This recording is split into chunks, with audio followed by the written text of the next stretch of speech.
বাংলা ভাব সম্প্রসারণ। কর্মই জীবনের মূল মন্ত্র।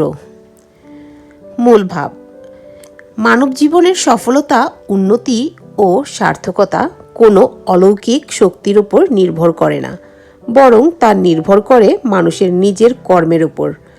কর্মই মানুষকে তার লক্ষ্য অর্জনে এগিয়ে নিয়ে যায়।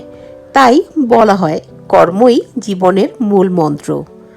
সম্প্রসারিত ভাব: কর্ম বলতে মানুষের পরিশ্রম, চেষ্টা, অধ্যবসায় ও দায়িত্বশীল কাজকে বোঝায়। একজন মানুষ যত বেশি পরিশ্রমী ও কর্মঠ হবে, তার জীবনে সফলতার সম্ভাবনাও তত বেশি হবে। অলসতা মানুষের অগ্রগতির প্রধান বাধা, আর কর্মই সেই বাধা অতিক্রম করার শক্তি। জীবনে সাফল্য হঠাৎ করে আসে না, এর পেছনে থাকে দীর্ঘদিনের কঠোর পরিশ্রম ও ধৈর্য। একজন ছাত্র যদি নিয়মিত পড়াশোনা করে, একজন কৃষক যদি সঠিকভাবে চাষাবাদ করে, কিংবা একজন শ্রমিক যদি নিষ্ঠার সাথে কাজ করে, তবে তারা অবশ্যই সফলতা অর্জন করতে পারে।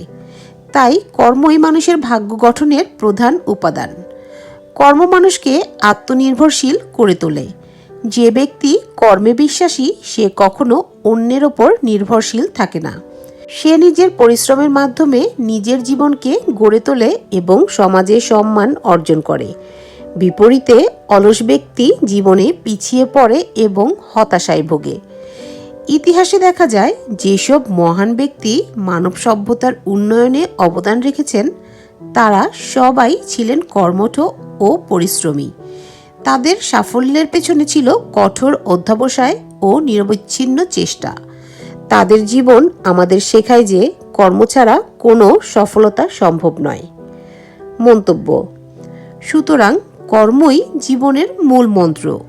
এই বাণী আমাদের জীবনের প্রকৃত শিক্ষা দেয়।